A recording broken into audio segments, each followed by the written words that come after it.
नहीं रहे, ये तो मैंने सिर्फ लिखा है कि हाँ ऐसा होने से आगे जाके ग्लूकोज बनता है। 4 PGS से ग्लूकोज नहीं बनता। ग्लूकोज की कहानी तो हम पढ़ चुके हैं, कैसे बनता है, कितने CO2 चाहिए।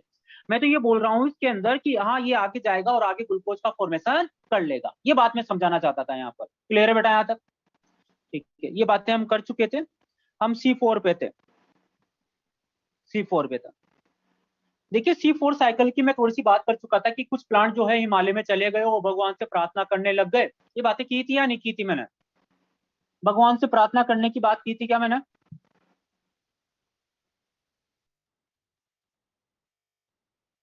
नहीं की?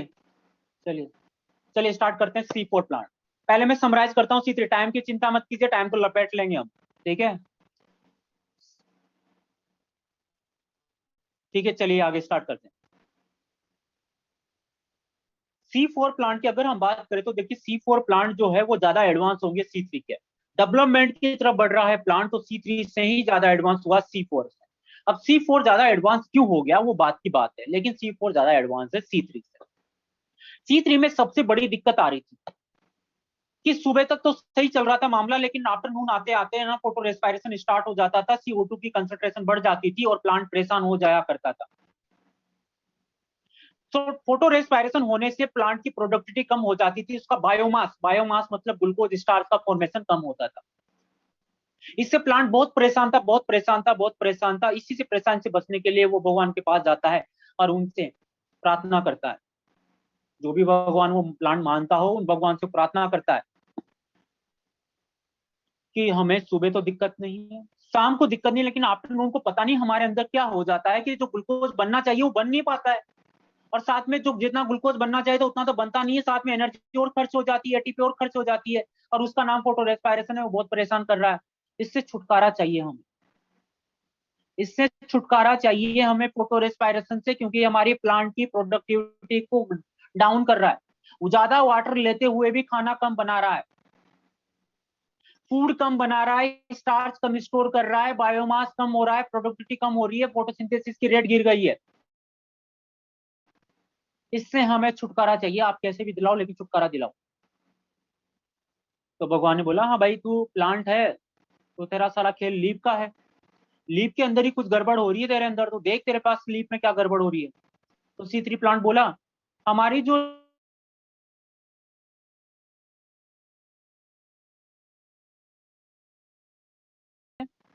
जहां पर ना O2 को रख, ऐसी ऐसी जगह रूबिस्को को छुपा देते हैं, ऐसा कंपार्टमेंट लीफ के अंदर बना देते हैं, ऐसी सेल लीफ के अंदर बना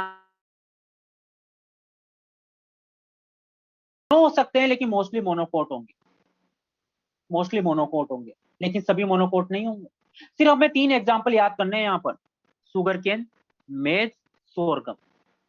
सुगर केन, मेज, सोरगम C4 प्लांट के एग्जाम्पल है। तो देखिए तुम्हारी गलतफहमी दूर करने के लिए यहाँ पर मीट, राइस, बार्ली, ये भी ये भी मोनोकोट प्लांट है, लेकिन ये C4 प्लांट नहीं है। तो अगर मैं तुमसे बोलूं कि all C4, all monocot, all monocots are example of C4 plant, क्या ये स्टेटमेंट गलत सलत स्टेटमेंट है या सही स्टेटमेंट है? गलत स्टेटमेंट है, फॉल्स स्टेटमेंट है, रोग स्टेटमेंट है, इनकरेक्ट स्टेटमेंट। मैं बोल दूं all C4 plant, all C4 plant are monocots, all C4 plant are monocot. गलत, मोस्टली मोनोकोट है लेकिन ऑल मोनोकोट नहीं, मोस्टली मोनोकोट है लेकिन ऑल मोनोकोट नहीं है, तो दोनों स्टेटमेंट रॉन्ग है। अरे क्लियर है? ठीक है, तो यहां तक हमने ये बात हमने समझ, ये बात भी हमने नहीं समझी और नीचे वाली बात भी हमने नहीं समझी, ये दोनों बातें सब समझ में आएगी जब C4 साइकिल हम पढ़ लेंगे, तो वापस लौट के आएंगे। चलिए देखिए C4 साइकिल को हम हैज एंड सेलेक्ट साइकिल बोलते हैं, क्योंकि हैज एंड सेलेक्ट साइंटिस्ट ने इसका वर्क किया और इसको डिस्कवर अच्छी तरह से डिस्क्राइब किया। Has and select scientist, has and select scientist जो थे वो काम कर रहे थे मेज की लीफ पर। मेज जानते हो ना, मक्का, मोनोकोट। उन्होंने मेज के प्लांट की लीफ को कट किया, लीफ का सेक्शन कट किया।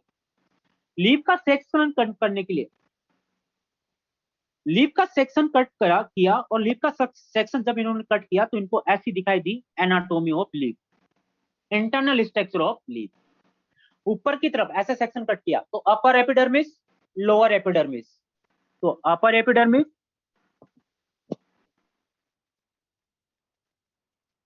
ये अपर एपिडर्मिस, और ये लोअर एपिडर्मिस, और ये स्टोमेटा, ये स्टोमेटा। अब देखिए यहां पर ये रहा वेस्कुलर बंडल, जहां मैं रेड गोला बनाया, ये है वेस्कुलर बंडल। वेस्कुलर बंडल जानते हो ना, जाइलम एंड फ्लोएम।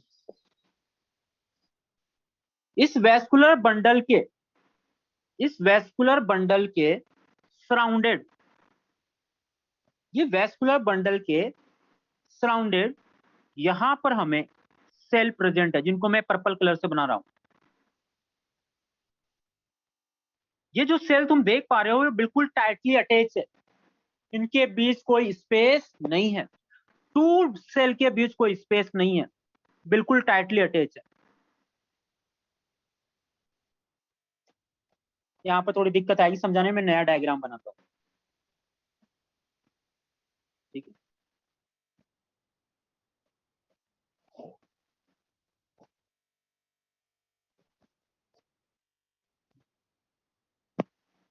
ये नो हैज एंड सिलेक्ट ने मेज प्लांट के अंदर लीफ को सेक्शन कट किया।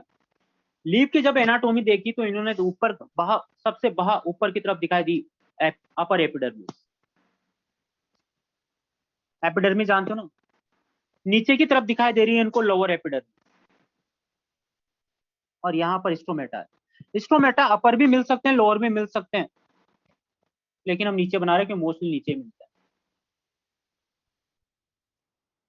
क्लियर बेटा? यहाँ तक ये है एपिडर्मिस।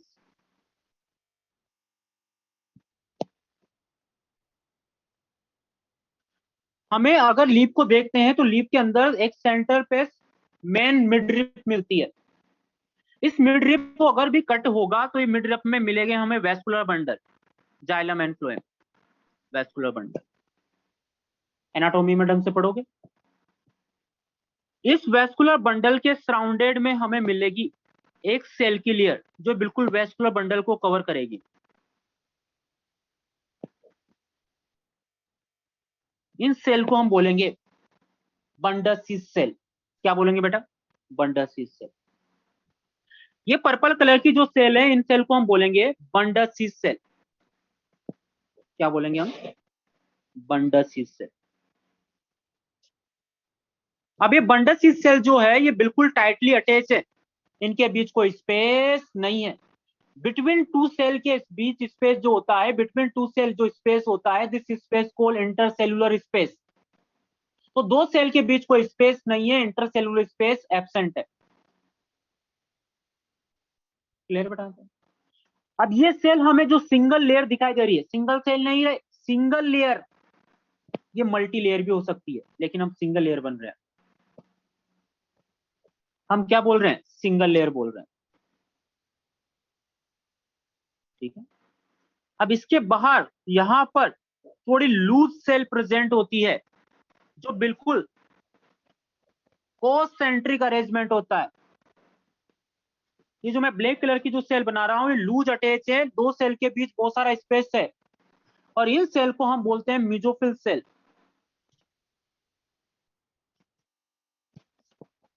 ये मीजोफिल सेल है, इनका भी सेंटर वेस्कुलर बंडल ही है। जैसे मान लीजिए मैं दो गोले बनाऊं, ये एक बंडल सी सेल का है और दूसरा है मीजोफिल सेल का। बताइए दोनों का सेंटर कौन है? एक ही है। तो ऐसे अरेंजमेंट को हम बोलते हैं कोसेंट्रिक। क्या बोलते हैं बेटा? कोसेंट्रिक। जानते हो मैथमेटिक्स में कोसेंट्रिक? ये कंपास, फिर इसकी रेडियस और बढ़ाई, फिर वही सेंटर से एक और। तो मीजोफिल सेल भी वेस्कुलर बंडल और बंडल सी सेल भी वेस्कुलर बंडल। तो mesophyll cell and bundle cell दोनों का सेंटर एक ही है, मतलब कोसेंट्रिक अरेंजमेंट है।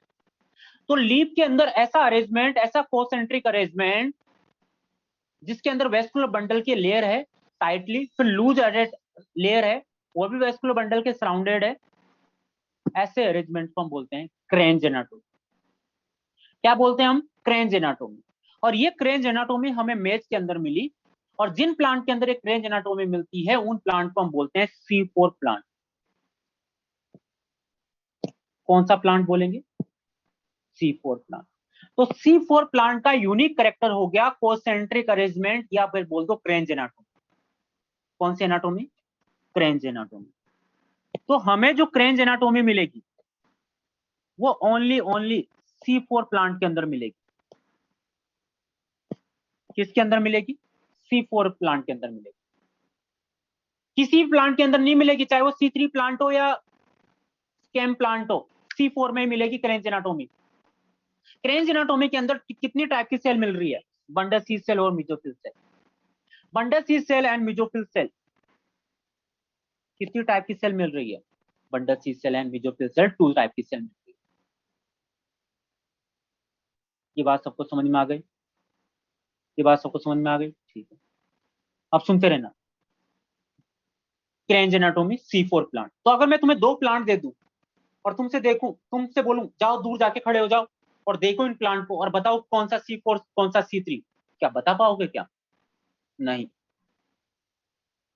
तो बोलो क्या बात कर रहे हो सर, हम तो अच्छी तरह से जानते हैं C4 C3 प्लांट में जो डिफरेंस होता है वो एनाटॉमी लेवल में होता है।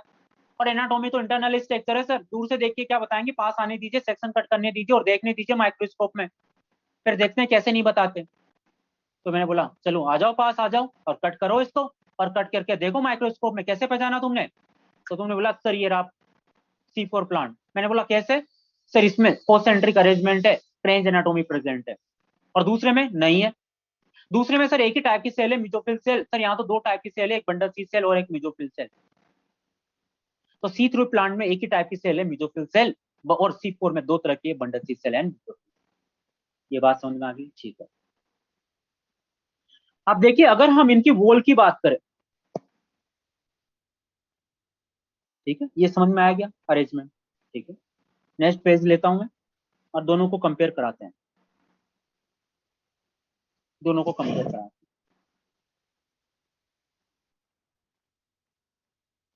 यहां मैं लिख रहा हूं मेसोफिल सेल और यहां लिख रहा हूं बंडल सीड सेल। सुनते रहना आप।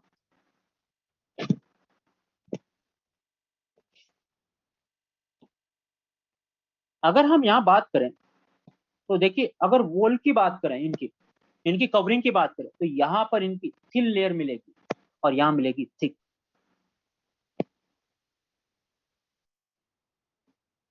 ये सी बंडल सीड सेल जो होती है वो थिक लेयर की होती है, इसके अंदर CO2 और O2 के दोनों के लिए इम्परमेबल होती है। अगर हम बात करें तो देखिए यहां पर हमें एक एंजाइम मिलेगा जिसका नाम है पेपकेज, और यहां पर जो हमें एंजाइम मिलेगा उसका नाम है रूबिस्को।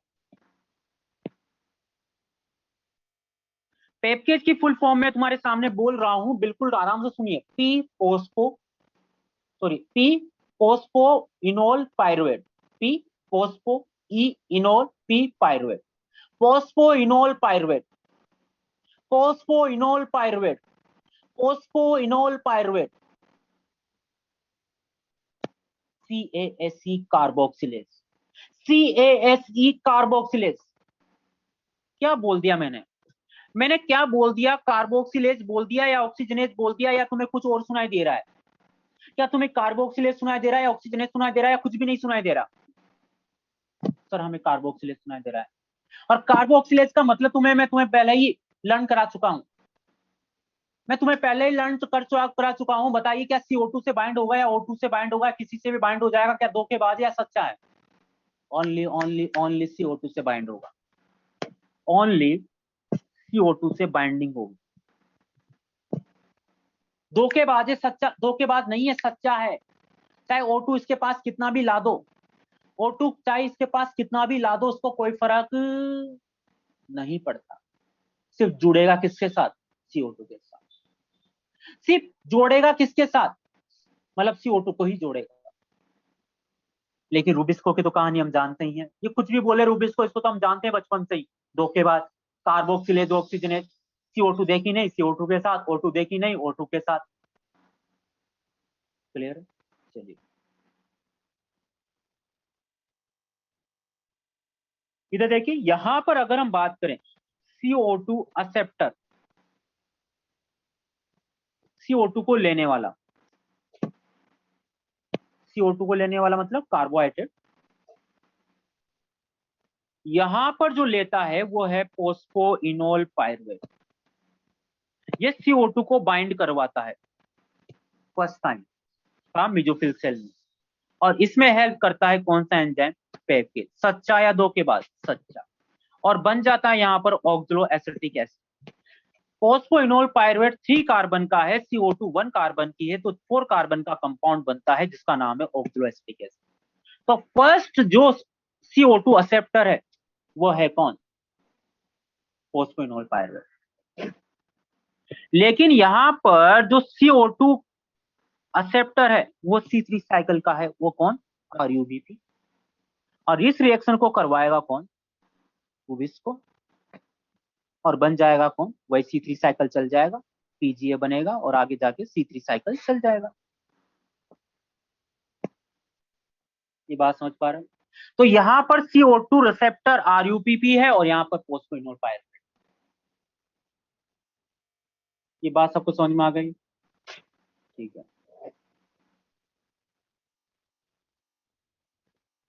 चलिए आगे चलते हैं, बात करते हैं क्लोरोप्लास्ट की। यहां पर जो क्लोरोप्लास्ट है, यहां पर जो क्लोरोप्लास्ट है, यहां पर जो क्लोरोप्लास्ट है, ऑक्सलो एसिटिक एसिड बेटा 4 कार्बन का, आगे आएगा चिंता मत कर तू। यहां पर जो क्लोरोप्लास्ट है वो नॉर्मल क्लोरोप्लास्ट है।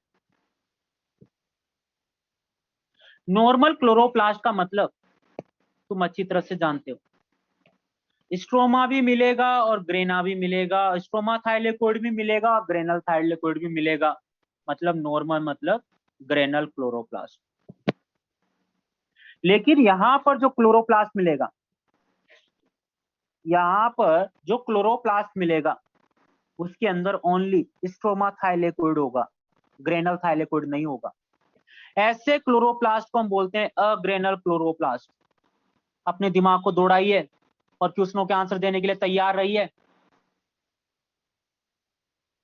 अरे मुझे बताइए, क्या अग्रेनल क्लोरोप्लास्ट में क्या नहीं है, ग्रेनल थाइलेकोइड नहीं है, ग्रेना थाइलेकोइड नहीं है, ग्रेना थाइलेकोइड नहीं है भाई, ग्रेना थाइलेकोइड नहीं है।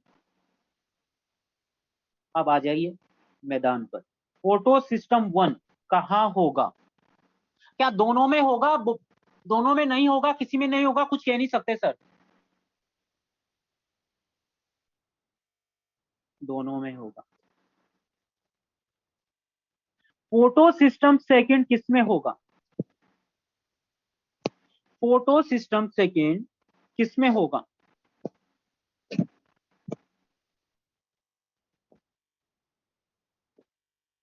जहां पर ग्रेना वर्ड आ जाएगा। बहुत बढ़िया बेटा, बहुत बढ़िया, मजा आ गया। ये बात समझ में आ गई। चलिए तुक्का मारिए, ऑक्सीजन इवॉल्विंग कॉम्प्लेक्स कहाँ होगा? बहुत बढ़िया सौम्या, बताइए ऑक्सीजन इवॉल्विंग कॉम्प्लेक्स कहाँ होगा, मिजोफिल सेल में या बंडल सी सेल में? एक एक बात को आगे आगे बढ़ रहे हैं, एक एक बात को लेके। मिजोफिल सेल में, बंडल सी सेल में नहीं होगा। ऐसी बंडल सी सेल से क्या नफरत है जो वहां एब्सेंट बता दिया तुमने? ऐसी बंडल सी सेल से क्या नफरत है जहां पर तुमने ऑक्सीजन इवॉल्विंग कॉम्प्लेक्स को एब्सेंट बता दिया? सर वहां पर फोटो सिस्टम सेकंड ही नहीं है, और हम तो जानते हैं फोटो सिस्टम सेकंड का ही पार्ट है कौन, ऑक्सीजन इवॉल्विंग कॉम्प्लेक्स। जब ऑक्सीजन इवॉल्विंग, सब फोटो सिस्टम सेकंड ही नहीं है तो ऑक्सीजन इवॉल्विंग कॉम्प्लेक्स कहां से होगा? अरे बात समझ पा रहे हो, अरे बात समझ पा रहे हो? चलिए, वाटर का ब्रेकडाउन कहां होगा, जहां ऑक्सीजन इवॉल्विंग कॉम्प्लेक्स होगा। तो यहाँ तो वाटर का ब्रेकडाउन भी नहीं होगा और वो ऑक्सीजन भी नहीं मिलेगा। क्या कहानी समझ में आई, क्या कहानी समझ में आई? ठीक है, चलिए, ये टेबल है, 1 मिनट देख लीजिए इस टेबल को।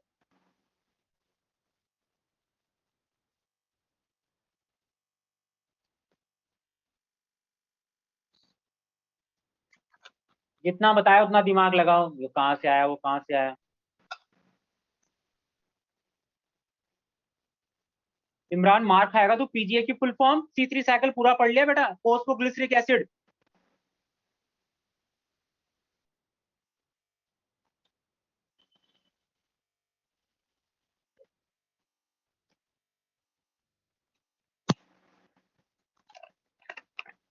चलिए आगे चलते हैं।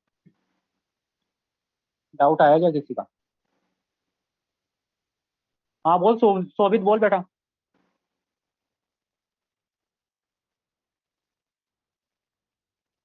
वो स्टोमाथाइलेकोइड विनाश।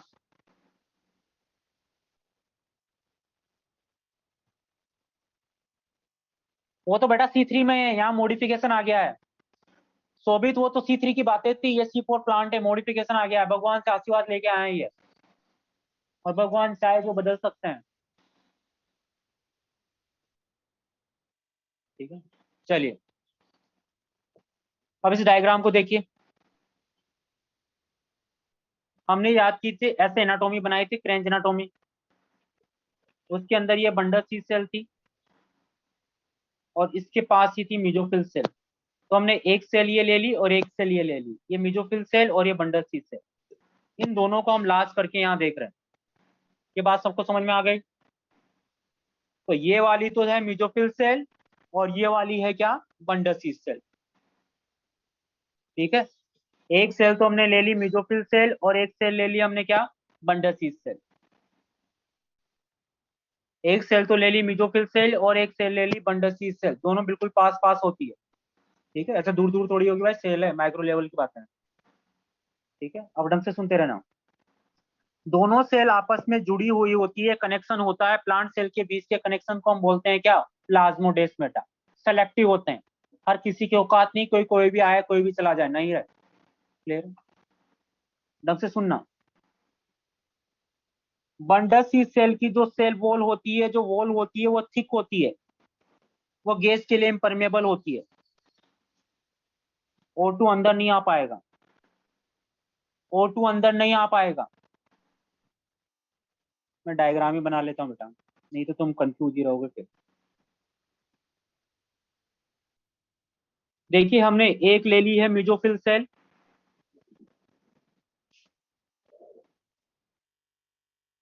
ठीक है, और एक ले ली है हमने बंडल सी सेल,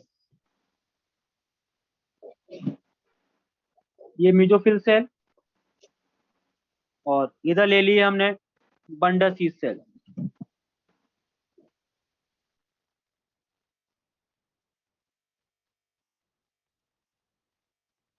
एक मिनट रुको बेटा। ठीक है, ये ले लिए बंडल सी सेल। ठीक है, दोनों के बीच होते हैं प्लाज्मोडेस्माटा। प्लाज्मोडेस्माटा के बारे में जानते हो? प्लाज्मोडेस्माटा के बारे में जानते हो? यस। इधर भी क्लोरोप्लास्ट है, इधर भी क्लोरोप्लास्ट है। यहाँ जो साइटोप्लाज्म है उसके अंदर पड़ा हुआ है कौन, फोस्फोइनोल पायरुवेट। क्लियर है यहाँ तक? अब ढंग से सुनते रहना। ये है bundle sheath cell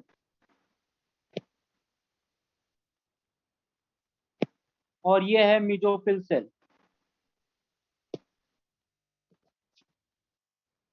bundle sheath cell की जो वॉल होती है वो थिक होती है, तो थिक होती है तो ये गैस के लिए इम्परमेबल, तो ना O2 अंदर जा पाएगी।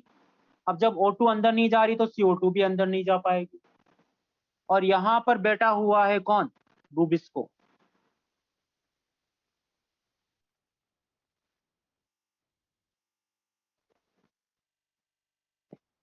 ये क्लोरोप्लास्ट है, ऐसे नहीं बनाते, ये क्लोरोप्लास्ट है।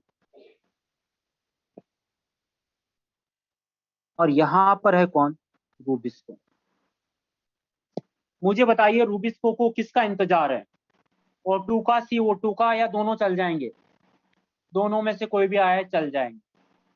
लेकिन बताइए जो यहाँ पर जो नया रूम बनाया है हमने, जो नया रूम बनाया, बात को पकड़ना बेटा, जो नया रूम बनाया है बंडल सी सेल, हमने जो नई सेल बनाई है, जो भगवान ने आशीर्वाद दिया है, या जो हमने जो प्लांट ने जो मेहनत की है बंडल सीड सेल बनाने के लिए, ये किसके लिए बनाई है बंडल सीड सेल?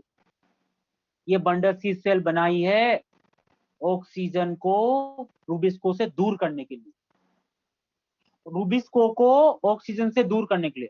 तो देखिए बंडल सीड सेल की वॉल, बंडल सीड सेल की वॉल ठीक हो गई है, जिससे गैस अंदर नहीं जा रही है, तो O2 अंदर नहीं जा रही, तो प्लांट बड़ा खुश हो रहा है। लेकिन दिक्कत यह है कि CO2 भी नहीं जा रही, O2 तो जा नहीं जा रही है, वो CO2 भी नहीं जा रही, क्योंकि CO2 तो बड़ा मॉलिक्यूल है O2 से। तो बताइए न रूबिस्को के पास O2 आ पा रही है, न CO2 आ पा रही है।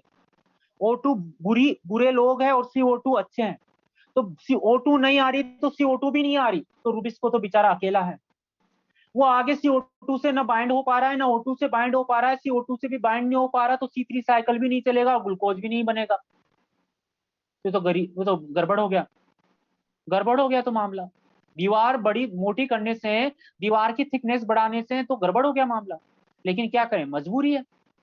अगर दीवार की थिकनेस कम कर दें तो O2 अंदर आ जाएगी और फिर तो और गड़बड़ा जाएगा मामला, फोटो रेस्पिरेशन होने लग जाएगा। तो दीवार की थिकनेस तो रखनी पड़ेगी भाई, रखनी पड़ेगी, तो रख दी। फिर प्लांट ने एक सॉल्यूशन निकाला, उसने बोला कि इसके पास एक और रूम बना देते हैं, मेसोफिल सेल।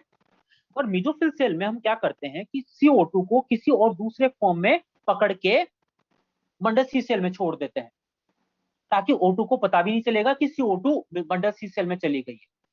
तो इन्होंने एक नया सिस्टम बनाया, एक पंप सिस्टम बनाया, एक पंप बनाया जो CO2 को पकड़ पकड़ के बंडल सी सेल में पहुंचाएगा। एक पंप बनाया जो बंडल सी सेल में CO2 को पहुंचाएगा छुपा छुपा के। तो देखिए एटमोस्फियर से आ रही है कौन? CO2। ये CO2 को मैं चाहूं तो SCO3 माइनस लिख दूं क्या? ये SCO3 माइनस लिखने से तुम्हारे दिमाग में कोई गुस्सा आया क्या? क्या यह समझ में आ गया? क्या CO2 को SCO3 माइनस लिख दूं? लिख दूं? बात एक ही है, बात एक ही है। ये SCO3 माइनस फॉस्फोइनोल पायरुवेट से बाइंड होता है। 3 कार्बन का कंपाउंड है और इसे 1 कार्बन से बाइंड होता है, तो यहां पर एक कंपाउंड बनता है जिसका नाम है ऑक्सलो एसिटिक एसिड। मेरे साथ बोलिए ऑक्सलो एसिटिक एसिड, या तुम चाहो तो बोल सकते हो ऑक्सलो एसिटेट। ठीक है, कितने कार्बन का? 4 कार्बन का। तो 1 + 3 कितने हो गए? 4 हो गए। तो यहाँ तो झंझट ही नहीं है कि एक मॉलिक्यूल बनाओ, 2 मॉलिक्यूल बनाओ, भाई 1 ही बनेगा भाई। अब ये ऑक्सलो एसिटिक एसिड बन तो गया, यहां पर है क्लोरोप्लास्ट।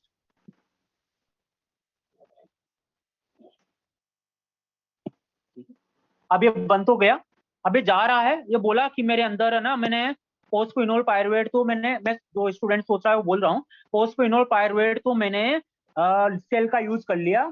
ये तो अपना ही घर का ही मैटर था, प्लांट का ही पार्ट था, लेकिन मैंने फ्री फोकट जो CO2 तो आई थी उसको फिक्स करके छुपा लिया।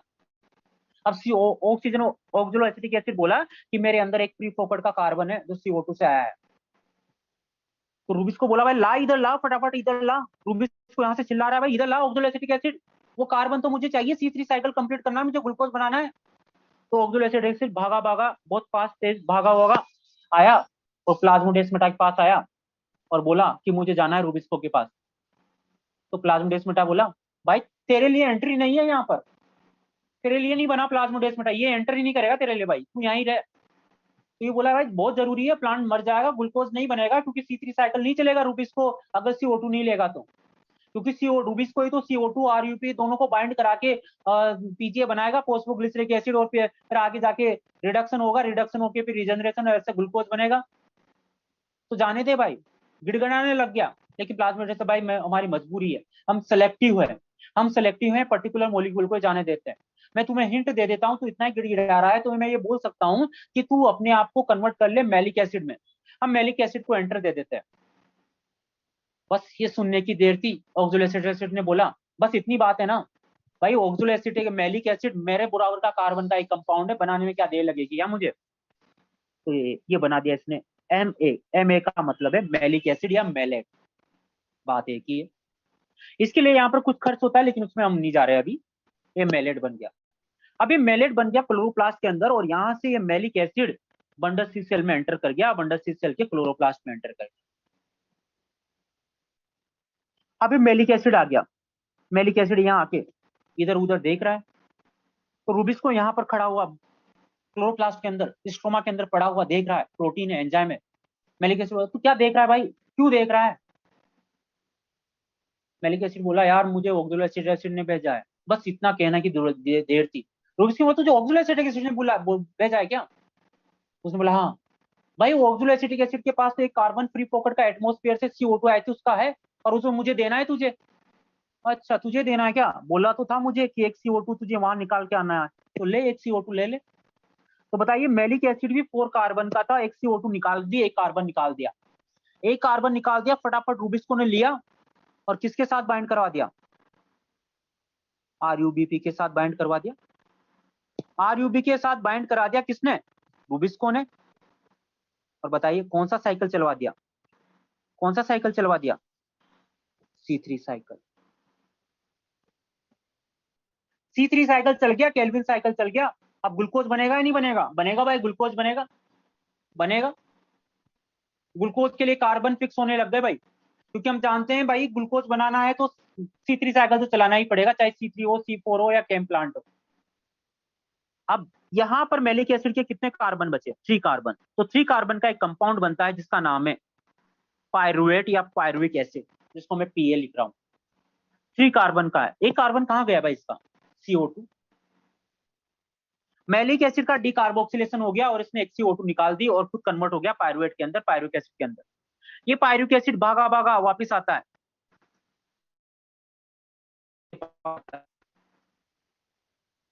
मीजोफिल सेल के पास आता है, पायरुविक एसिड भागा भागा आता है और बोलता है कि मैं आ गया, मैं आ गया, एक कार्बन तो अपना छीन लिया गया है।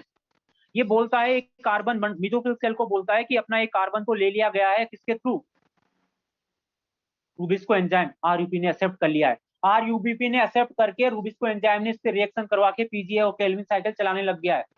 तो मीजोफिल सेल ने बोला कोई टेंशन की बात नहीं है, वो बनाई उसी के लिए था, वो कार्बन था ही उसी के लिए, तू तो अपना बता तेरे पास कितने कार्बन है। उसने बोला 3 कार्बन है, 3 कार्बन है। तो भाई 3 कार्बन है तो हमें कार्बा बढ़ाते रहना है, तो फटाफट बना दे तू वापस फोस्फोइनोल पायरुवेट। मतलब पायरुविक एसिड 3 कार्बन का था तो उसने वापस बना दिया फोस्फोइनोल पायरुवेट, क्योंकि फोस्फोइनोल पायरुवेट वापस किसका वेलकम करने के लिए तैयार है, CO2 का। तो फोस्फोइनोल पायरुवेट बना दिया पायरुविक एसिड ने, तो मतलब रीजनरेशन हो गया। लेकिन ये फ्री फोकट में नहीं होता, इसमें हो जाते हैं 2 ATP यूज, और ऐसे कार्बन लगातार चलता जाता, ऐसे कार्बन लगातार चलता जाता। क्लियर बेटा? अब ढंग से सुनना, इस रिएक्शन को करवाने वाले एंजाइम का नाम क्या था, पेप्केज। क्लियर? ये रिएक्शन चलती जा रही है, चलती जा रही है, चलती जा रही है, एक मीजोफिल सेल और बंडल सील सेल, और ऐसा ग्लूकोज बन गया है। मीजोफिल सेल से बंडल सील सेल में CO2 जा रहा है, पंप किया जा रहा है, जबरदस्ती छुपा छुपा के ले जाया जा रहा है, जबरदस्ती धक्का देख देख के बंडल सील सेल के अंदर CO2 में कंसंट्रेशन बढ़ाई दी जा रही है। तो इसको बोलते हैं concentrating mechanism in bundle sheath cell, या pumping of CO2, pumping of CO2 into bundle sheath cell. Clear बेटा? तो बंडल सील सेल में CO2 की कंसंट्रेशन बहुत अच्छी होगी, चाहे बाहर इन्वायरमेंट में CO2 कम हो जाए, लेकिन बंडल सील सेल में तो अच्छी खासी होगी क्योंकि वहां पंप है। मतलब एक पूरा मैकेनिज्म है। अगर तुम देखोगे, मैं जो कहना चाहता हूं उसको समझिए, इस वाले मैकेनिज्म जिसको गोला किया है ये एक्स्ट्रा मैकेनिज्म है, ग्लूकोज तो C3 से ही बन रहा है, लेकिन ये ऐसा मैकेनिज्म है जो CO2 को भेज रहा है किसके पास, बंडल सील सेल। जैसे मैं यहाँ रूम में बैठा हूँ, मैं रूम में बैठा हूँ, दीवारें बहुत मोटी है, बढ़िया, मैंने ऐसी वैसी फिट करा के मस्त बैठा हुआ हूँ, और बाहर से पापा पैसे कमा के मुझे दे रहे हैं, मेरे पास यहाँ पर पैसे पैसे रखे हुए हैं, तो मुझे कोई फर्क नहीं पड़ता कि बाहर पैसे है या नहीं है, मेरे पास तो है भाई। तो मैं रूबिस्को हूं, मेरे पास CO2 बहुत ज्यादा आ रही है, कौन लेके आ रहा है, पंपिंग सिस्टम, मीजोफिल सेल छुपा छुपा के लेके आ रहा है। तो रूबिस्को को तो कोई फर्क नहीं पड़ता कि एनवायरमेंट में बाहर पैसे, बाहर CO2 है या नहीं है, उसके पास तो है भाई। क्लियर है? इसके पास तो हमेशा माहौल अच्छा ही रहेगा। जैसे मान लीजिए अपने घर के अंदर जो नल जो है, अपना टेप जो सिस्टम है, पाइप जो सिस्टम हो रहा है उसमें पानी कम आ रहा है, तो हम क्या करते हैं, एक हाई क्वालिटी का पंप लगा देते हैं और पंप इस पानी को खींचेगा जल्दी जल्दी। तो हमारे घर में तो बस बढ़िया पानी आ रहा है, हमारे अंदर तो बढ़िया पानी आ रहा है, बाहर पानी आ रहा है या नहीं आ रहा, लेकिन पंप के थ्रू बढ़िया आ रहा है। वैसे ही इन्वायरमेंट की CO2 को पकड़ पकड़ के बंडल सी सेल के अंदर डाल दिया गया है, तो रूबिस्को के पास CO2 की कंसंट्रेशन ज्यादा रहेगी, और O2 तो ऐसे आ ही नहीं रही है, O2 तो ऐसे आ ही नहीं रही है, और CO2 आ गई है। तो रूबिस्को के पास आसपास माहौल किसका रहेगा, O2 का या CO2 का, CO2 का। तो क्या यहाँ फोटो रेस्पायरेशन होगा क्या? अरे नहीं होगा, अरे नहीं होगा, CO2 का CO2 CO2 जुड़ेगी रूबिस्को से, तो फोटो रेस्पायरेशन नहीं होगा। क्लियर है? स्टूडेंट बोलेगा सर मिजोफिल सेल में हो जाएगा ना, यहाँ तो O2 अंदर चली जाएगी। अरे मिजोफिल सेल में जो एंजाइम है वो रूबिस्को नहीं, पेप्टाइड है, दो के बाद नहीं, सच्चा है, कार्बोक्सिलेज ही करेगा, ऑक्सीजनेज नहीं करेगा, सच्चा है, कार्बोक्सिलेज ही करेगा, ऑक्सीजनेज नहीं करेगा, चाहे यहाँ कितनी भी CO2 हो जाए। तो जो किया है वो सिस्टम अच्छा किया है, बुरा किया, अच्छा है। स्टूडेंट यहाँ नहीं रुकता, स्टूडेंट जबरदस्त क्वेश्चन पूछता है, सर हमने माना कि बाहर बंडल सी सेल के अंदर बाहर से O2 नहीं आ रही, मिजोफिल सेल के अंदर एंटर करके सर प्लाज्मोडेस्माटा के थ्रू तो आ सकती है। भाई प्लाज्मोडेस्माटा सिलेक्टिव है, हर कोई अंदर बाहर नहीं जा सकता, ठीक है चलो सिलेक्टिव है, नहीं जा रही। लेकिन सर बंडल सी सेल के अंदर क्लोरोप्लास्ट है, और सर क्लोरोप्लास्ट के अंदर तो हमने देखा है कि वाटर टूट जाया करता है, तो वाटर टूटेगा तो सर ऑक्सीजन अंदर बन जाएगी सर, बाहर से नहीं आ रही तो सर अंदर ही बन जाएगी, उसमें क्या है? क्या इस क्वेश्चन का आंसर मैं दूं या तुम दोगे?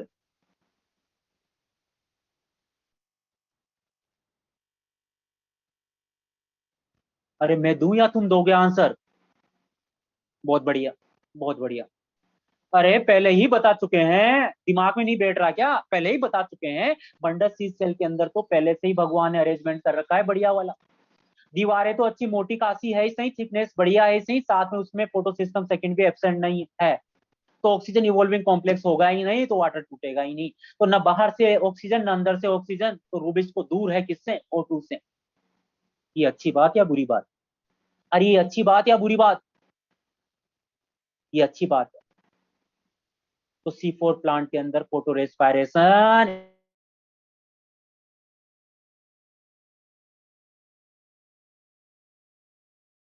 ए ग्रेनल और ग्रेनल, टू टाइप के क्लोरोप्लास्ट है, तो इनको हम बोलते हैं डाइमोर्फिक क्लोरोप्लास्ट, डाइमोर्फिक क्लोरोप्लास्ट, एक ही लीफ में टू टाइप के क्लोरोप्लास्ट। क्लियर? चलिए आ जाइए, ये डायग्राम करते हैं, समझना आराम से। ये C3 साइकिल, एक C3 साइकिल के लिए, एक C3 साइकिल के लिए कितना CO2 चाहिए, 1। ये 1 CO2 साइकिल के लिए एक मैलिक एसिड, एक मैलिक एसिड के लिए एक ऑक्सोलोएसिटिक एसिड, एक ऑक्सोलोएसिटिक एसिड लिए पेप्टाइड एंजाइम बाइंड करेगा 1 CO2 को फॉस्फेनोल पायरुवेट। क्लियर है? तो वापस चलता हूँ, ऑक्सोलोएसिटिक एसिड, मैलिक एसिड से ये, फिर पायरुविक एसिड वापस आया, फॉस्फेनोल पायरुवेट बनाया, रीजनरेशन हुआ, रीजनरेशन के अंदर एक्स्ट्रा 2 ATP खर्च हो गए। क्लियर? अब एक बार C4 साइकिल जो चलता है, एक बार जो C4 साइकिल चलता है, तो उसके अंदर C3 साइकिल में जितना खर्चा होगा वो तो होगा ही होगा, साथ में जो रीजनरेशन का खर्चा है वो अलग से आएगा। मैं इतना बोलने की देर है, स्टूडेंट क्वेश्चन सर ये भी तो जोड़ो ना सर, ये भी तो ऐड करो सर, NADPH टू NADPH। बेटा इनको ऐड नहीं करेंगे, क्यों? क्योंकि यहाँ पर खर्च हुए हैं और यहाँ पर बन गए हैं, तो दोनों को कैंसिल, दोनों का कैंसिल। अरे बात समझ पा रहे हैं? यहाँ पर खर्च हुए हैं और यहाँ पर बन गए हैं, तो दोनों को कैंसिल। तो मैंने बोला था दूसरे तरीके से बन सकते हैं, मैं डीप में नहीं जा रहा, लेकिन ये दोनों को हम जोड़ेंगे नहीं। ये समझ में आ रहा? ये पूरा साइकिल मैंने बता दिया, अब सुनना आराम से,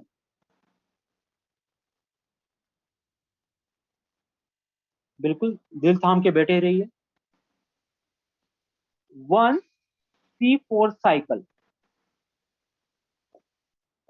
1C4 साइकिल कहाँ कहाँ हुआ कंप्लीट? मीजोफिल सेल,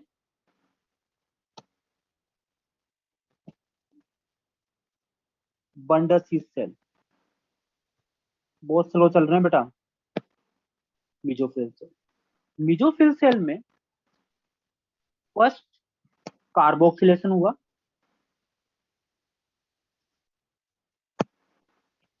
सबसे पहले जो CO2 एक्सेप्टर है फोस्फोइनोल पायरुवेट है, और कौन से एंजाइम ने करवाया? पेप्टेज। धोखेबाज या सच्चा? सच्चा। अच्छा, ऑक्सोलोएसिटिक एसिड बन गया। ये ऑक्सोलोएसिटिक एसिड आगे जाके मैलिक एसिड में बनता है, मैलिक एसिड इधर जाता है,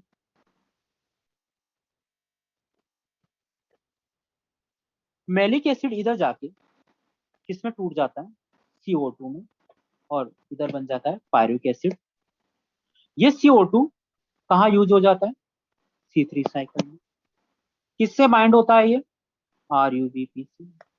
कौन करवाता है? रूबिस को। तो बताइए ये स्टेप कौन सा है? Carboxylation, second carboxylation. तो कितनी बार कार्बोक्सिलेशन हुआ? 2 time. First mesophyll cell, second bundle sheath cell. Clear बेटा आंसर?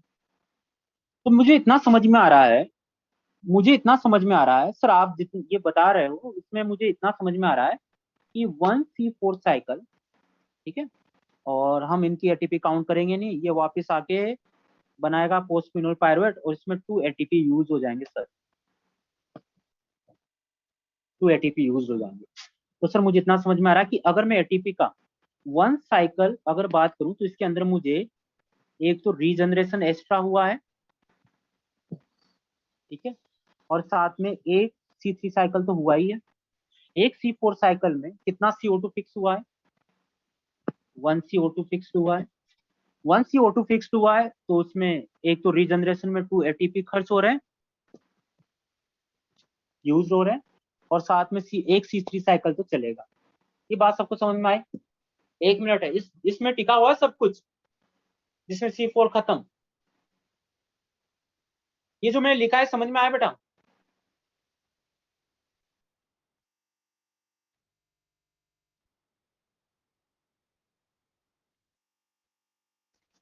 दिमाग लगा लो, जिसको नहीं आया बता दो।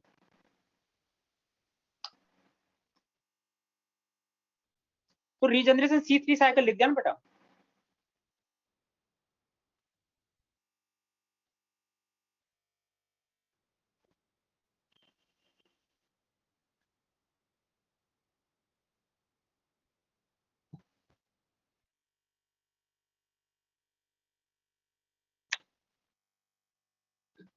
एक बार और रिपीट करता हूं।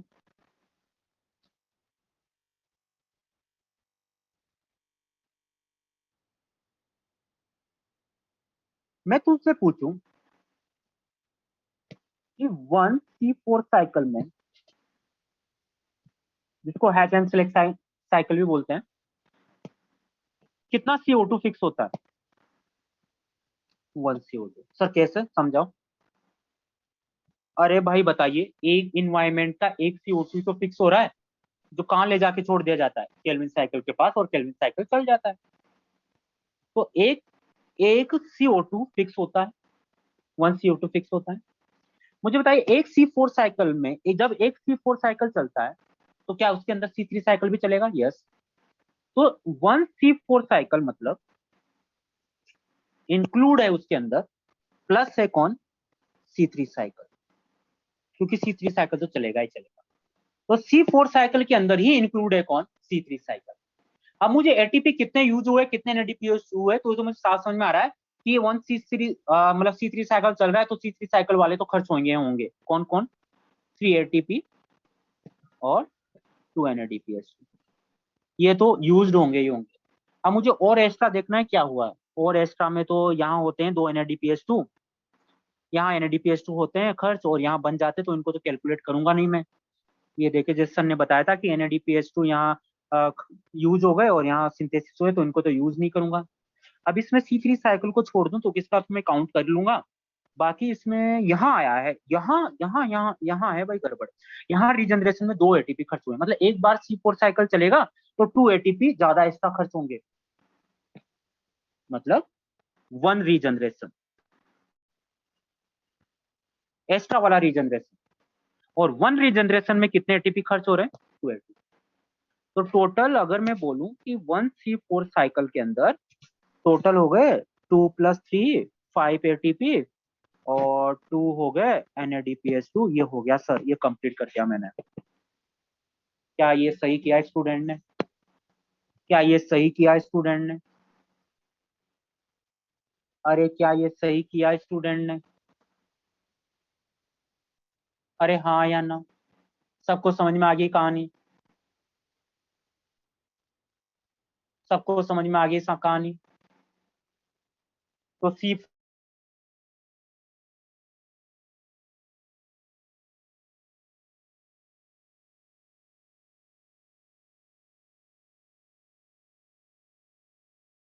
नहीं होगा तो वो एक्स्ट्रा जो फोटो रेस्पिरेशन में एटीपी खर्च हो रहे थे और ग्लूकोज नहीं बन पा रहा था प्रॉपर, वो बहुत बड़ी बात है। ग्लूकोज बना बना के हम रेस्पिरेशन बना लेंगे एटीपी, तो 12 एटीपी कोई बड़ी बात नहीं है। तो एटीपी को मत देखो। फोटो रेस्पिरेशन का नहीं होना, क्लोरोप्लास्ट का नंबर का ज्यादा होना, ये बहुत बड़ी बात है। और साथ में कम वाटर लॉस करके ज्यादा फोटोसिंथेसिस करता है। 1 लीटर C3 वाटर ले और 1 लीटर C4 प्लांट ले वाटर, तो C4 प्लांट उसी वाटर के अंदर 10 ग्राम ग्लूकोज बनाएगा और C3 प्लांट 5 ग्राम ग्लूकोज बनाएगा, 5 ग्राम बनाएगा और 10 ग्राम बनाएगा, मतलब 10 डबल। उतने ही वाटर के अंदर 10 डबल ग्लूकोज बना देता है C4 प्लांट। तो वाटर लॉस भी कम, CO2 की कंसंट्रेशन भी बराबर, ग्लूकोज की प्रोडक्टिविटी भी ज्यादा, फोटो रेस्पिरेशन भी कम, तो इसलिए ज्यादा एडवांस। इसके अंदर बहुत सारे ऐसे एंजाइम मिलते हैं, जैसे मैं यहाँ पर एक एंजाइम लिख ही देता हूँ, ऐसे सिलेबस का पार्ट नहीं है, रटना नहीं है। C4 प्लांट के अंदर हम जानते हैं पायरुविक एसिड, फुल फॉर्म लिख रहा हूँ, पायरुविक एसिड या बोल दो पायरुवेट, एक ही बात है। Pyruvic acid convert into phosphoenol pyruvate, use 2 ATP. और यहां पर एंजाइम यूज होता है PPDK, फॉस्फोपायरुवेट डाइकाइनेज। फॉस्फोपायरुवेट डाइकाइनेज ये जो है, ये हाई टेम्परेचर पर वर्क करता है। ये हाई टेम्परेचर पर वर्क करता है, हाई टेम्परेचर पर भी वर्क करता रहेगा। तो हाई टेम्परेचर के लिए भी सहन शक्ति रखता है कौन? हाई टेम्परेचर के लिए भी टॉलरेंस रखता है। हाई टेम्परेचर के लिए भी टॉलरेंस रखता है कौन? C4 plant.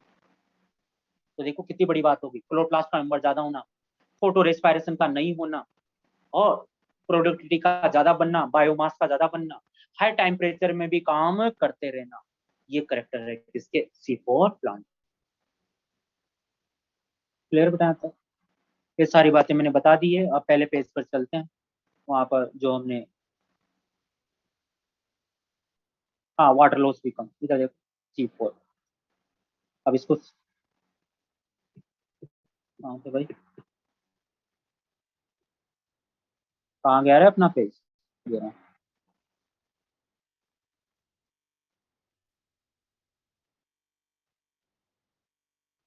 अब इधर देखो,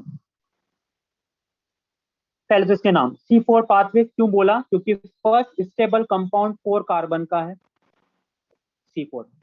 हैज एंड सेलेक्ट, साइंटिस्ट ने इसको अच्छी तरह से डिस्क्राइब किया मैच के अंदर। C4 पाथवे को और नाम देते हैं, जैसे इसको देते हैं CO2 कंसंट्रेटिंग मैकेनिज्म। क्यों देते हैं?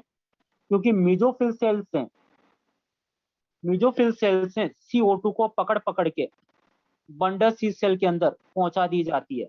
बंडल सील सेल के अंदर CO2 की कंसंट्रेशन बढ़ा दी जाती है। क्लियर? कोऑपरेटिव फोटोसिंथेसिस, कोऑपरेटिव क्यों बोला इसको समझना बेटा। करना तो हमें ग्लूकोज ही बनाना है, बनाना तो ग्लूकोज ही है, तो ग्लूकोज बनाने के लिए C3 साइकिल चलाना है। लेकिन इसके अंदर एक एक्स्ट्रा मैकेनिज्म है जो पंपिंग कर रहा है CO2 को।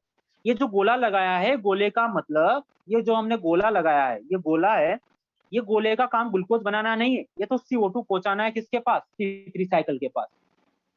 तो ये एक्स्ट्रा मैकेनिज्म है, कोऑपरेट करने वाला मैकेनिज्म है, इसलिए इसको बोलते हैं कोऑपरेटिव फोटोसिंथेसिस। नेक्स्ट नाम है डाइकार्बोक्सिलिक एसिड साइकिल। क्यों बोला है, क्योंकि अगर हम ऑक्सलो एसिटिक एसिड का जो फर्स्ट स्टेबल कंपाउंड है उसका फॉर्मूला लिखें तो इसके अंदर 2 कार्बोक्सिलिक ग्रुप आते हैं। कितने ग्रुप आते हैं कार्बोक्सिलिक ग्रुप, 2 कार्बोक्सिलिक ग्रुप आते हैं। तो 2 आते हैं, 2 कार्बोक्सिलिक ग्रुप आते हैं तो बोलेंगे di carboxylic acid. Oxalo acetic acid का नाम है डाई कार्बोक्सिलिक एसिड और बोल दिया साइकिल। क्लियर, क्लियर बेटा नाम। चलो ये बात हम बता चुके थे। C4 plant is special because lake process called photorespiration, so great productivity of biomass, biomass मतलब ज्यादा ग्लूकोज स्टार्च बनेगा। दे टॉलरेंट हाई टेम्परेचर, क्योंकि इसके अंदर बहुत सारे एंजाइम ऐसे हैं जो हाई टेम्परेचर पे वर्क करते हैं। They show a responsible to high light intensity, high light intensity पर भी ये फोटो रेस्पिरेशन शो नहीं करता। They have special type leaf anatomy. This is called Crane's anatomy. This is a unique character of C4 plant. Clear बताया था, ये पढ़ी ली हमने। Large number of chloroplast, 6 cell wall, impermeable gas exchange, no intercellular space.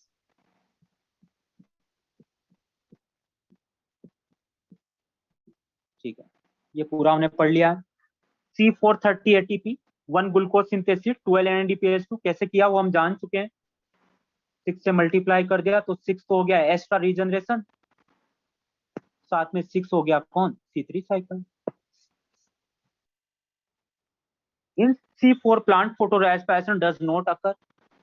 This because have mechanism increase the concentration of CO2 that Rubisco enzyme site. हम जानते हैं rubisco कहाँ है, बंडस सीस सेल में।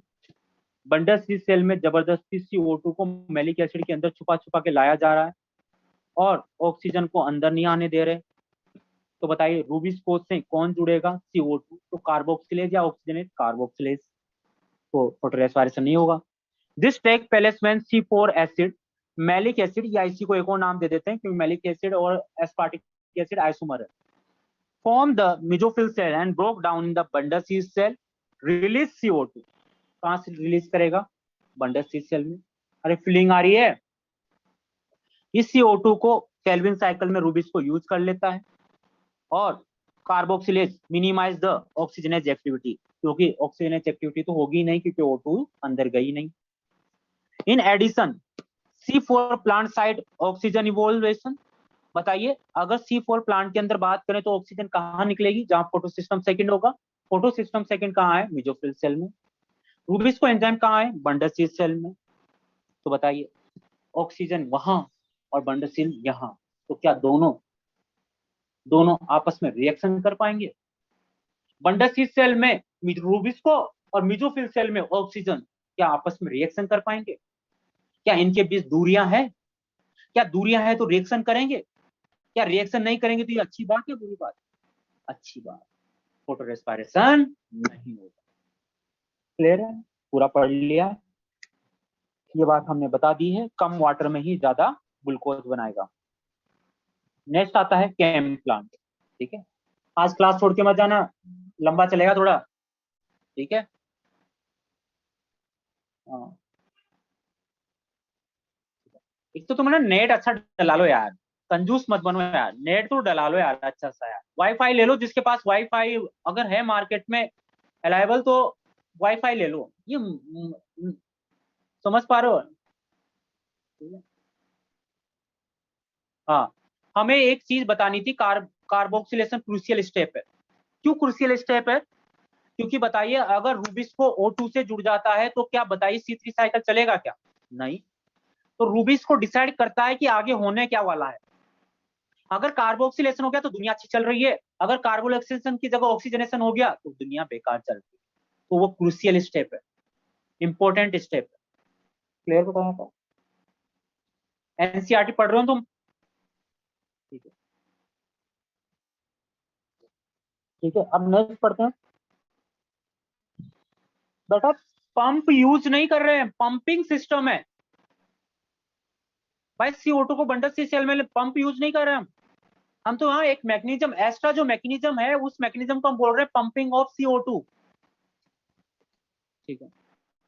केम प्लांट क्रेसुलेशन एसिड मेटाबॉलिज्म। ठीक है, अब सुनना इसको ढंग से। हम अब पढ़ने वाले हैं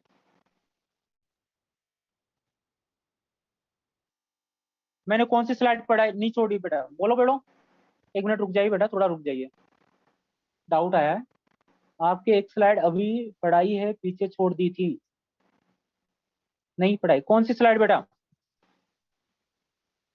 कौन सी स्लाइड? केम प्लांट क्रेसुलेशन एसिड मेटाबॉलिज्म। ढंग से सुनना बेटा, क्या बात है इनकी, क्या बात है इनकी, वो सुनना। पहले मैं लिख देता हूं केम प्लांट। केम प्लांट की दो बातें याद रख लो। Leaf anatomy like C3 cycle.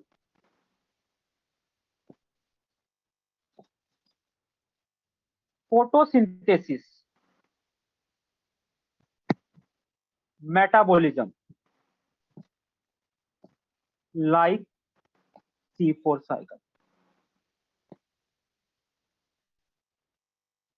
क्या C4 प्लांट बोल दो, प्लांट का प्लांट के साथ कंपेयर कर देंगे तो देखो, जिसकी इंटरनल स्ट्रक्चर है लीफ का वो तो बिल्कुल C3 जैसा है। C3 जैसा है तो मतलब ओनली मीजोफिल सेल। क्या क्रेंज एनाटोमी मिलेगी क्या? नहीं। लेकिन मेटाबॉलिज्म है तो वही चलेगा। क्या चलेगा?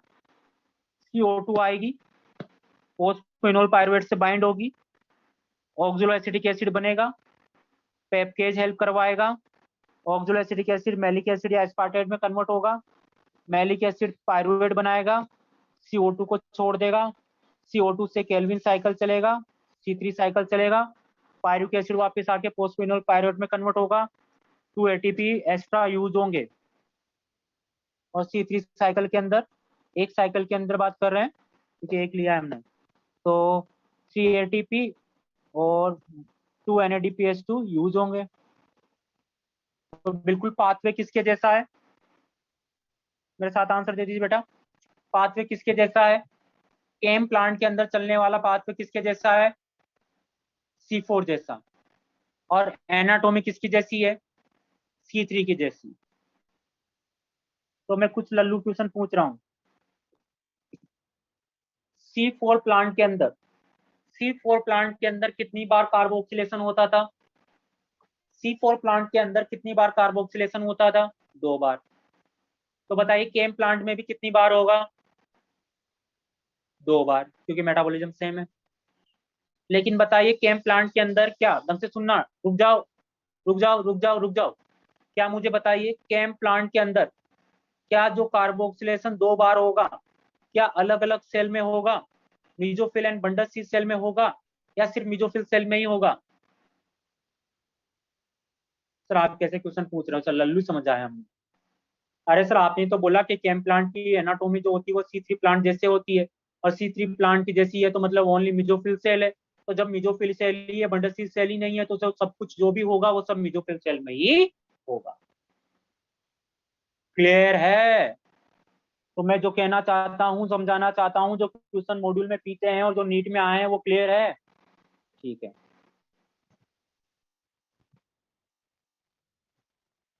ठीक है। अब देखिए, केम प्लांट वो प्लांट होते हैं जनरली, मोस्टली वो प्लांट होते हैं जो जीरोफाइटिक कंडीशन में ग्रो करते हैं। जीरोफाइटिक, जीरोफाइटिक को कोई मतलब नहीं है फोटो रेस्पिरेशन से, इनसे कोई मतलब नहीं। जीरोफाइटिक का सारा फोकस ही, उनकी तो सबसे बड़ी प्रॉब्लम ही क्या है? Water loss, water loss, water loss. उनकी तो सबसे बड़ी ही प्रॉब्लम क्या है? Water loss. जीरोफाइट में भी अलग अलग जीरोफाइट होता है, सेकुलेंट जीरोफाइट बेटा ना,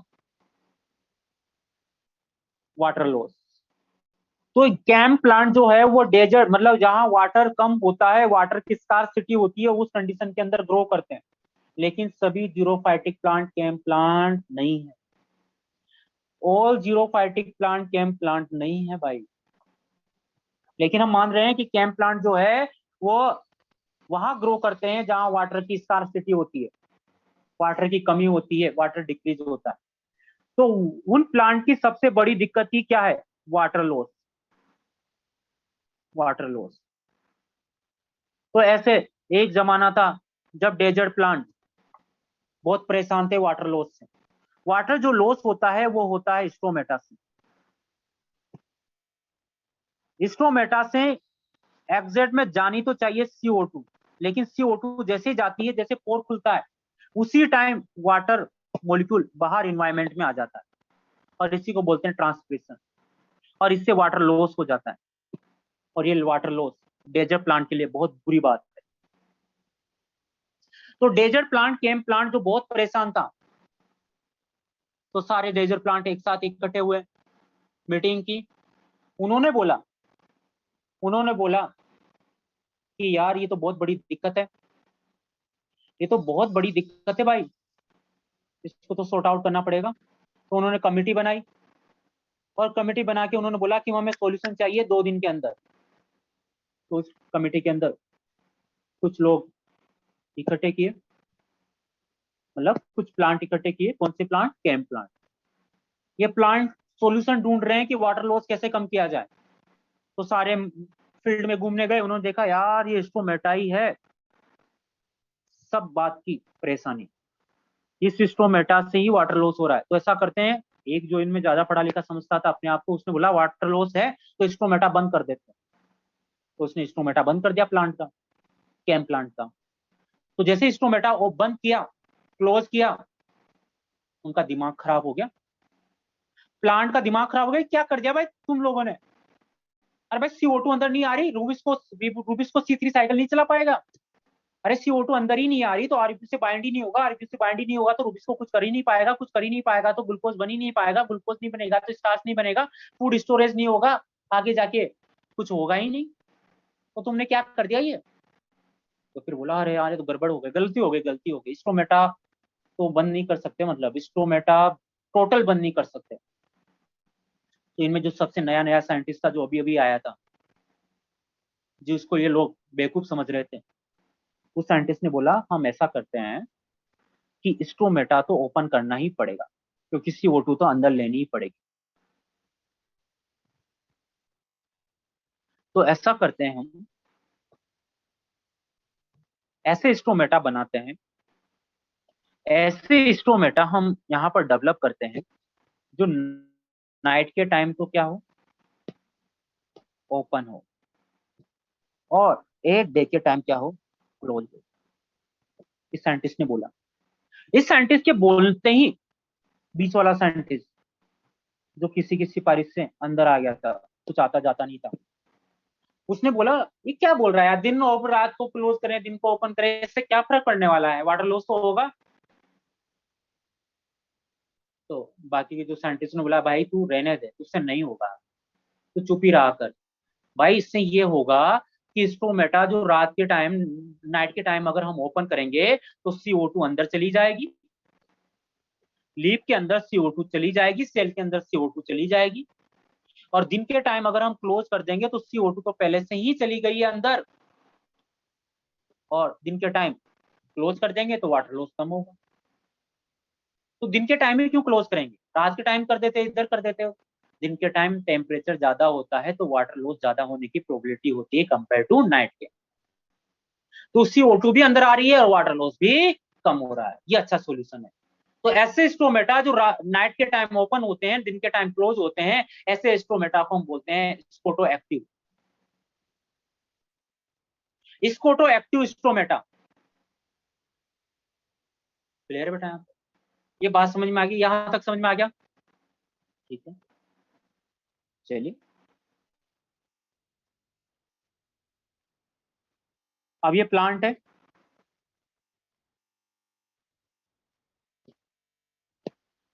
ये प्लांट की लीफ है, कैम प्लांट। अब कैम प्लांट में ये लीफ है, प्लांट वही है, लीफ वही है, लेकिन अभी प्लांट रात का टाइम है, नाइट का टाइम है, नाइट का टाइम है, तो बताइए लीप के अंदर, लीप में स्टोमेटा ओपन या क्लोज? ओपन।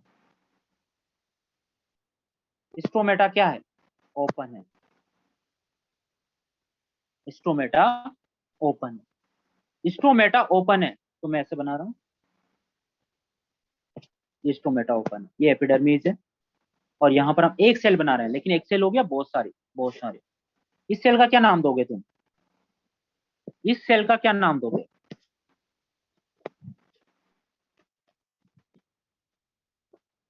Mesophyll cell.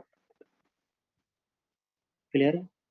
अब CO2 अंदर आई, 8 मोस पेयर की CO2 अंदर आई। हाँ थोड़ा बहुत वाटर लॉस होगा लेकिन कम होगा क्योंकि नाइट का टाइम। ठीक है, CO2 अंदर आई, CO2 को क्या SCO3 माइनस लिख दूं? हाँ लिख दीजिए सर, आता है समझ में।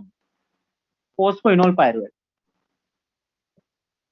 कौन सा एंजाइम? पेप्केज। ये ऐसा हम क्यों कर रहे हैं? क्योंकि हम पहले जान चुके हैं कि इसका मेटाबॉलिज्म किसके जैसा है? C4 के जैसा। 4 कार्बन का ऑक्सोएसिटिक एसिड बना, मैलिक एसिड में कन्वर्ट हुआ, और मैलिक एसिड में कन्वर्ट होके स्टोर हो गया किसके अंदर? वैक्यूल के अंदर। तो एसिडिफिकेशन हो रहा है, एसिडिफिकेशन हो रहा है नाइट के टाइम। एसिड बनता जा रहा है, एसिड बनता जा रहा है, और वैक्यूल के अंदर स्टोर हो रहा है। रात के टाइम स्टोर होता जा रहा है, CO2 को छुपा दिया जा रहा है, एक एक CO2 को छुपाता जा रहा है मैलिक एसिड के अंदर, भर भर के मैलिक एसिड बना दिया है, मतलब इस CO2 को फिक्स कर दिया है, CO2 को फिक्स कर दिया है। तो ये फर्स्ट कार्बोक्सिलेशन हो गया।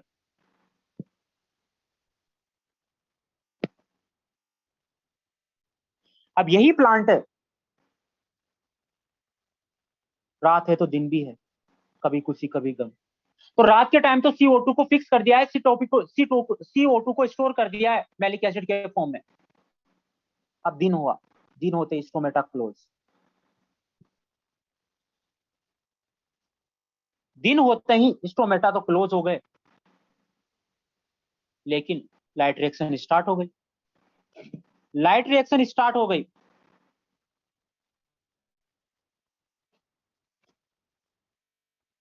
लाइट रिएक्शन स्टार्ट हो गई क्लोरोप्लास्ट के अंदर। लाइट डे के टाइम लाइट रिएक्शन स्टार्ट हो गई क्योंकि लाइट आ गई। लाइट रिएक्शन स्टार्ट हो गई किसके अंदर? क्लोरोप्लास्ट। ग्रेनल या ग्रेनल पार्ट? ग्रेनल पार्ट के अंदर, और बनने लग गए ATP और NADPH2। अब देखिए ये मैलिक एसिड जो छुपा हुआ है वैक्यूल के अंदर, ये बाहर आता है,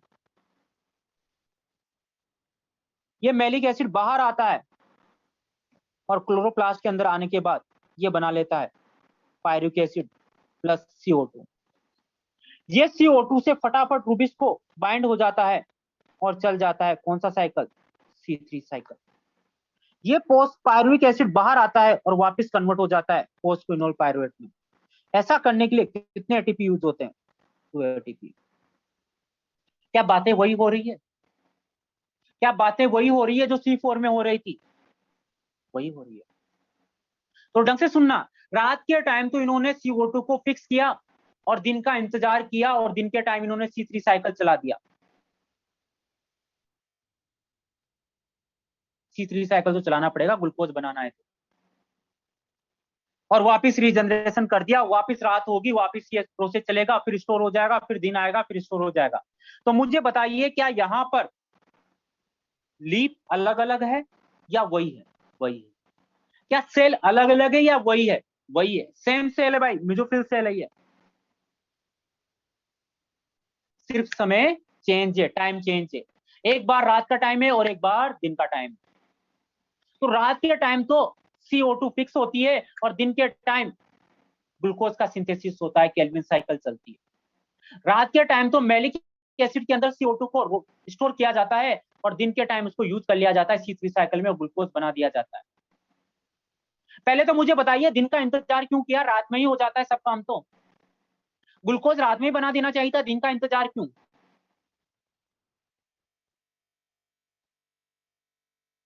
अरे क्लोरोप्लास्ट वही सेल है, सब कुछ वहां पड़ा हुआ है, क्लोरोप्लास्ट पड़ा हुआ है, रूबिस्को पड़ा हुआ है।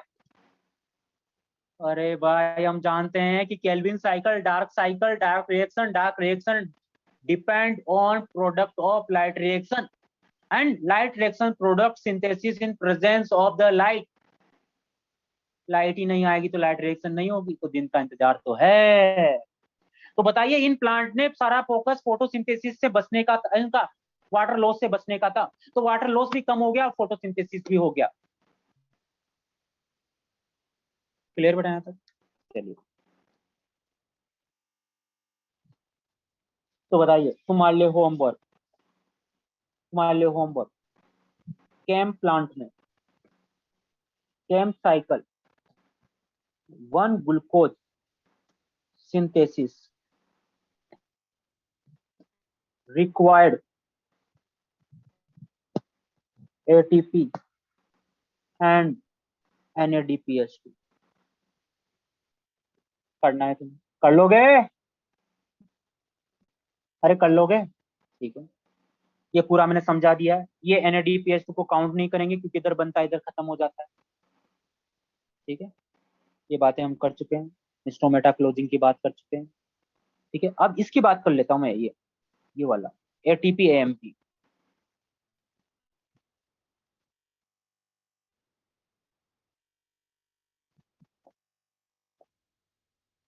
ATP पहले ADP में कन्वर्ट होता है, और कभी कभी जरूरत ज्यादा होती है तो ये MP में भी कन्वर्ट हो जाता है। यहाँ पर 3 फॉस्फेट बॉन्ड है, मतलब 2 हाई एनर्जी बॉन्ड है।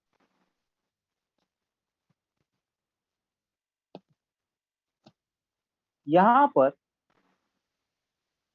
एक हाई एनर्जी बॉन्ड है, यहाँ पर एक भी हाई एनर्जी बॉन्ड नहीं है। जब ATP ADP में कन्वर्ट होता है तो इसका मतलब होता है 1 ATP यूज। जब ADP MP में कन्वर्ट होता है तब 1 ATP यूज, और जब इन दोनों को काउंट कर दे तो हम लिख देते हैं 2 ATP यूज। तो मैं ऐसे लिख रहा हूं, अगर इसको ATP कन्वर्ट इनटू AMP, तो इसका मतलब समझ जाइए कितने ATP यूज हुए हैं। कौन सा एंजाइम यूज हुआ है? Pyruvate phosphate डाइकाइन। क्लियर, बाकी सब मैंने समझा दिया, और ये बातें हम कर चुके हैं। CO2 फिक्सन अकर ड्यूरिंग नाइट, ये याद रखना है, एग्जाम्पल याद नहीं करना। ओपन की याद हो तो अच्छी बात है। सेकुलेंट वर्ड याद करना है, इकोलॉजी में पढ़ोगे, याद रखना जब इसको कनेक्ट करना वहां इकोलॉजी में जो पढ़ोगे। प्राइमरी एक्सेप्टर और फर्स्ट स्टेबल कंपाउंड हम बात कर चुके हैं।